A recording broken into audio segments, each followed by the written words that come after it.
Meet Tiffany and Inuksuk, a young Inuk woman from the Northwest Territories. Each week, Tiffany will meet people from the North who bring land-based living into their everyday lives. Homesteaders, Indigenous elders, outdoor adventurers, and everyone in between. I'm Tiffany and Inuksuk, and this is Wild Kitchen. Today on Wild Kitchen, I'm so excited to have two very special guests. One of them is my sister, Kaylee, and we're about to meet Gerri Sharpe, who is an Inuit woman from Joe Haven, and she's gonna tell me and Kaylee a little bit about plants and food that we have in this area that are also found up in Nunavut. Gerri grew up in the hamlet of Joe Haven, which is located in Nunavut above the Arctic Circle. Her work has led her to the urban center of Yellowknife, Northwest Territories, where she currently resides. Much of her early years were spent living on the land, and she still practices traditional harvesting on a regular basis. Hi. Hi, Gerri. Tunga hugid. Namak tungay building. Thank you, welcome. So, what do you think that we'll be able to find in this part of Yellowknife? Well, down here, I think you're definitely going to find sweetgrass. What if we went for a walk? What else do you think that we'd be able to find? Well, you're going to find dandelions, of course. You're going to find Labrador tea. You're going to find berries. You're going to find many medicines. This is a great place to be, hey? It is. It's in the city, so we do have to be careful about what we pick and when we pick it. But what we find here, we'll still find 30 kilometers out. Now, the reason why you have to be careful, of course, is because this is where humans live, so there's human waste. And in particular in Yellowknife, there's arsenic. Yeah, for sure. So we don't want to use that in our medicine. Totally. Well, do you want to just go for a walk and we'll just start looking right away? That sounds good to me. Awesome, lead the way. Oh, but before we do that, there is something else that you must follow. Because Mother Earth gives us the land, everything on her land for free, we must give her thanks. Oh, thank you. So we must offer tobacco before we look. Thank you. Tobacco offering is customarily done when you're giving thanks. You make an offering to Mother Earth, giving her thanks for what she's giving to us. She's giving us everything for free, and we need to give thanks back. And you can either burn it or you can just put it in the wind, in the water. Let's see if we can find some sweetgrass. And sweetgrass is identifiable through this purple. Oh. The other thing that you can, how you identify sweetgrass is not only through the purple, but when you put your fingers down the blade this way, it's almost like sandpaper. What a beautiful color, that little subtle purple in there, hey? Yes. Also, when it comes to sweetgrass, there are very specific ways to harvest it in relation to how it's braided and the meaning behind the braiding, strands being body, mind, and soul. Then there's the number of strands that are in each as well. So it's a pretty sacred practice for people who know how to use that medicine. Yes, it is. Oh, it's very beautiful though, the color is great. Here is some cotton from the willow that we can actually harvest to use in lighting our kudlak. A kudlak is a lamp that was traditionally made out of stone, and it's used inside of an igloo to heat the igloo and also for cooking. So this is the To wick burn, of, yes. of the lamp. So I was really excited to pick the cotton and the fluff off the willow, and I thought, oh, this would be a great idea to bring the kudlak that I have and see if she'll light it for us. Well, should we go see what else we can find? Yes, let's see what else nature has for us. I found some Labrador tea down here. Oh. You can actually smell it before you see it. Oh, yeah. And you can also see the flowers there as well. The flowers, I'll tell you right away that they are sticky when you pick them. Handle it like this. You can smell it on your hand. And I just love that woodsy smell. Oh, so good. It smells exactly as it tastes. The one thing that I do stick to when I harvest Labrador tea, not many people know this, but Labrador tea is an evergreen. So it continues to grow all year long. You can harvest it in the winter as well. But as a result of that, when I harvest it, I will leave as much of the vine as I can. What flavors might pair nicely with the Labrador tea? I like cranberries with it. Also spruce gum. Yeah. Thanks so much, Jeri, for taking me and my sister Kaylee out. And tomorrow, Kaylee and I are going to go try our hand at a bit of harvesting, and we'll meet you for tea. That sounds wonderful to me. Great to me.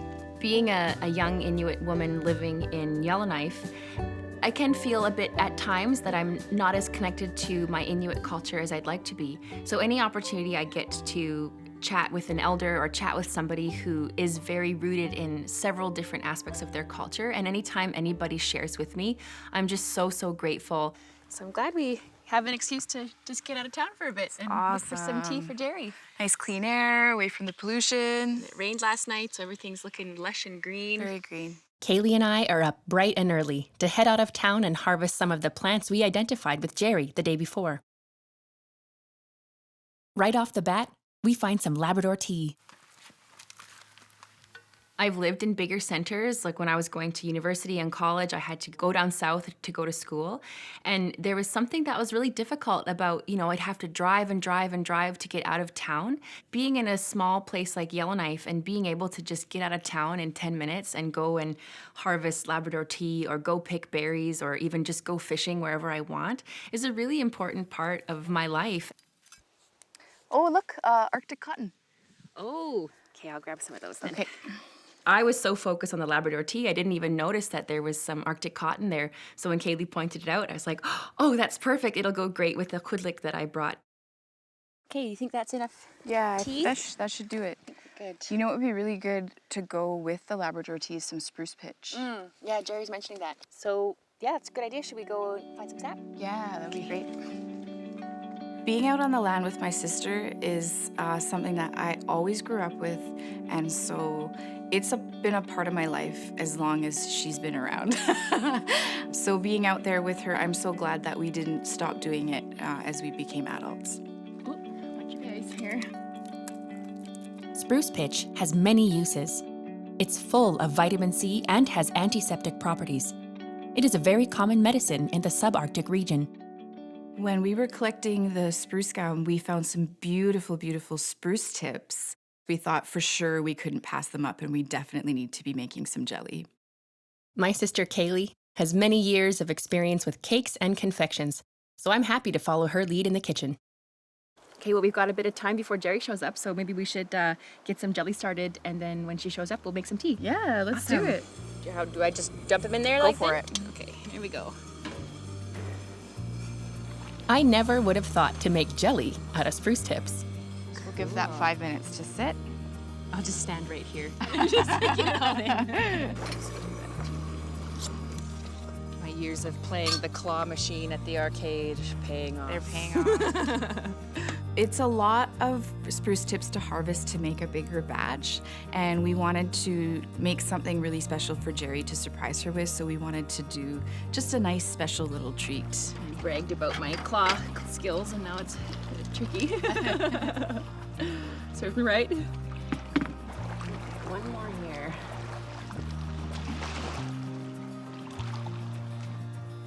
So now we just leave them overnight to set, and we can enjoy them with the Bannock tomorrow. Oh, you can't wait.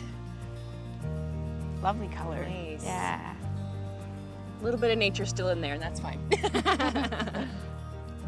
We find a great spot to have tea with Jeri, just a few blocks from where she works. Even in the city, it's easy to be connected to the land. Thanks so much for coming back, Jeri, and having a little tea time picnic with us. Thank you for inviting me. So Kaylee and I, we went out, we took your advice and we drove out of town, away from the city, and we went and we harvested some spruce sap there. And we also got some Labrador tea, and we thought we'd have just a nice little tea and chat and just talk about what it's like being an urban Indigenous person and trying to bridge culture and what it's like living in the Arctic and coming to subarctic. It sounds like a great conversation to me. So we'll just let that steep for a bit. One thing that we can instantly jump into and be re-immersed in a culture is through the food. And so we thought today we'd bring you 2 surprises, and they're just hidden under here. And one is... Look at that kudlik. Is a kudlik, yeah. So this kudlik was made by... A gentleman in Pond Inlet in Mikimatalik. And it's been fashioned out of an old Tin. Frying pan. Yeah. And I remember my dad telling me that resourcefulness was such a massive part of Inuit culture. And It so was. I feel like it's a good modern testament to our people. That is a fabulous And putla. hiding underneath, we have Mata. And of course, can't forget the salt.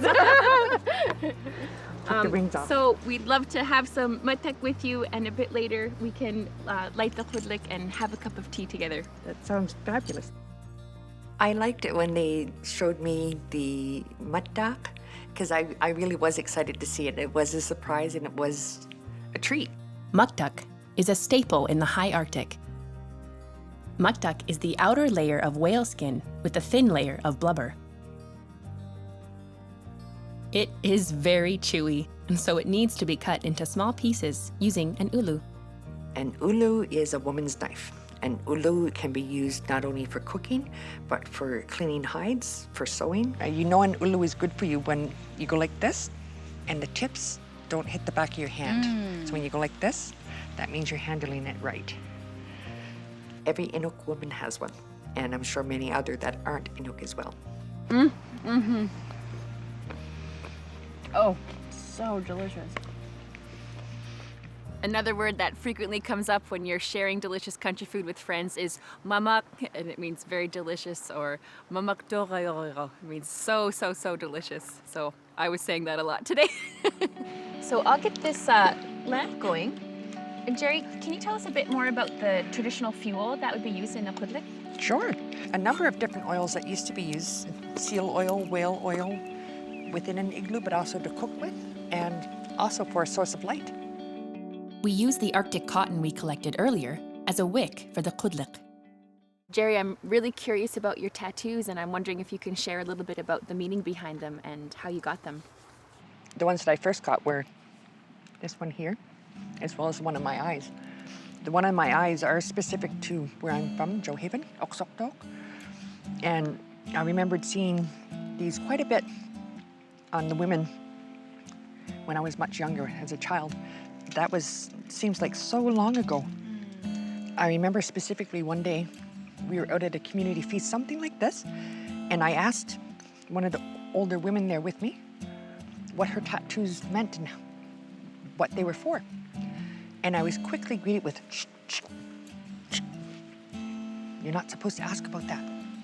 And she was very, very adamant and very, shut me down right now.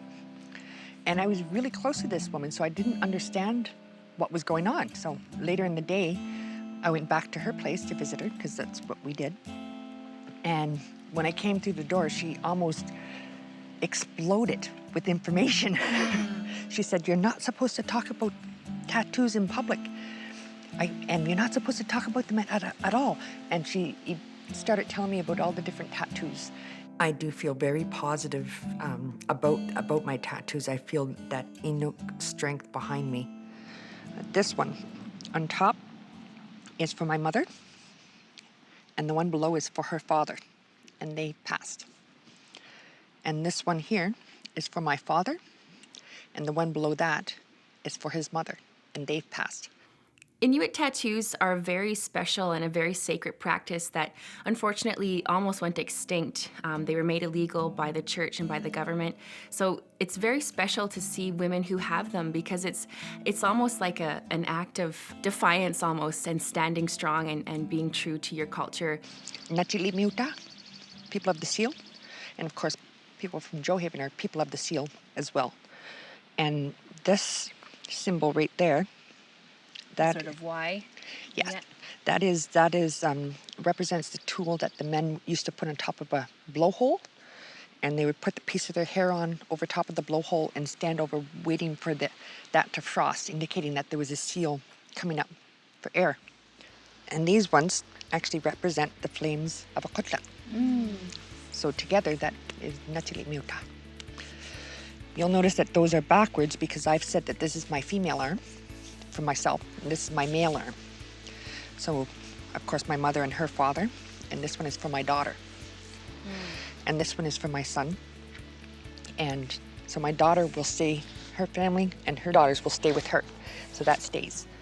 where the sons will go to their family. When they marry, they go to the women's family. So that's why that's going that way. It's just a storybook and history written on her face and all over her arms and on her chest. It was just so beautiful. And one day I also hope to have them and earn them. You're right beside the khurlik, and we have all the makings for a tattoo. And it's just start the oil and the soot. All we need is a needle and thread. Yes, yes, and the pain. And the pain, yeah. We're really honored to be able to share this beautiful, beautiful piece of maktak with you. And thank you so much for showing us around the area and giving us tips and advice on how to harvest tea. Learning more about Inuit culture from Jeri has been such a treat. And tomorrow, she's going to share with us her secret Bannock recipe. I'm so excited for Jeri to come over again and show us her style of Bannock making. Yeah, it's awesome to see Bannock from the different regions. Yeah, I'm so excited to make Bannock. I love Bannock. And I find it so interesting that each community, depending on where the flour or where the technique was introduced, everybody has a different way of doing it. Well, we have our essential Bannock making aprons. Yep. And I grabbed some string games so that we can, while we're waiting for things to cook, we can play some string games maybe. I was thinking we might surprise her with a little throat singing Oh, too. that'd be nice. Yeah, well, the tent is all set up, and I think that the wall tent is a really great place to make the Bannock. It might remind us all of being out on the tundra if we're at a hunting camp or something. Definitely. And I have the spruce tip jelly from yesterday for the Bannock. And I've got the birch syrup that I made early in the spring. Awesome. So let's go get that stove cooked up.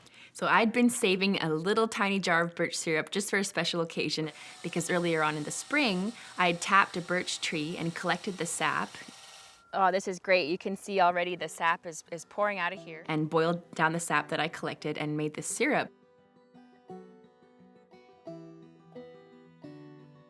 Welcome, Jeri.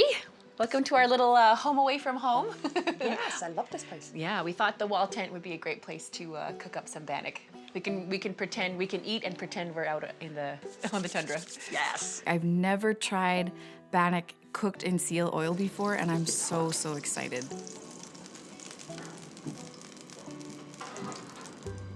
You can already smell a bit of the seal in there, hey? It's Yeah, that strong smell. Mm-hmm.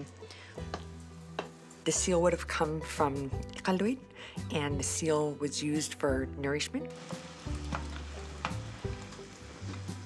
That looks so fantastic, Jeri.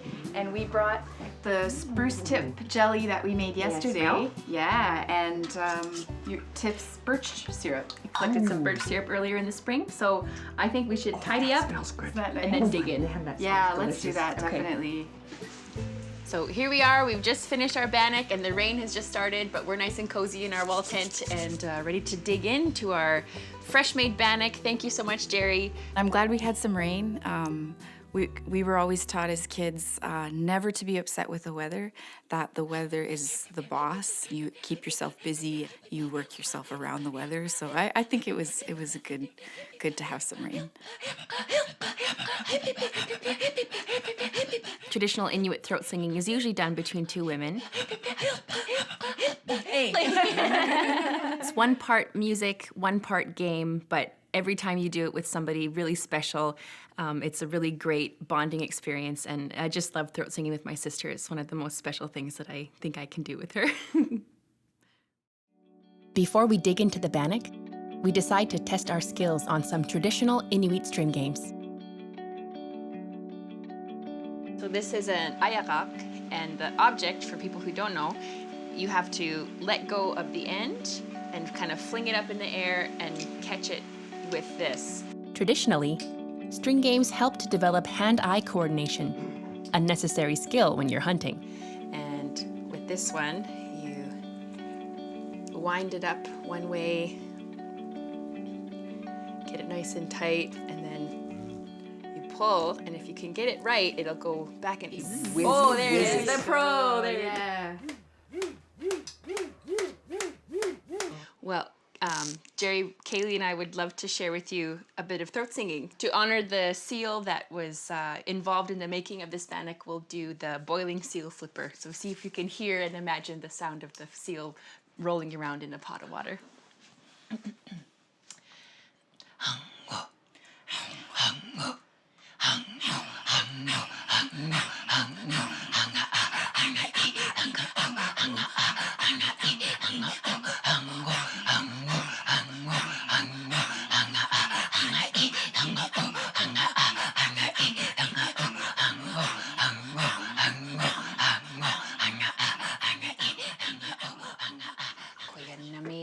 na Koyan namin. na kung make all the different ways of saying thank you. Koyan nagtabigdo ako haluli. So all across the Arctic, there's different words for Bannock depending on the community that you're in. So the area where we're closer to in the west is Makpalyuk, and that's our way of saying Bannock. Well, Jeri, thank you so much for spending the last couple of days with us.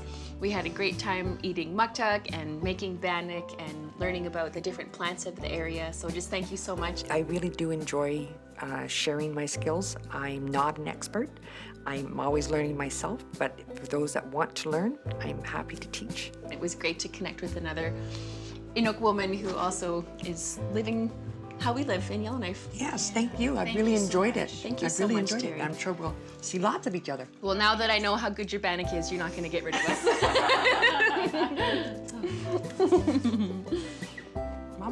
Mamakto.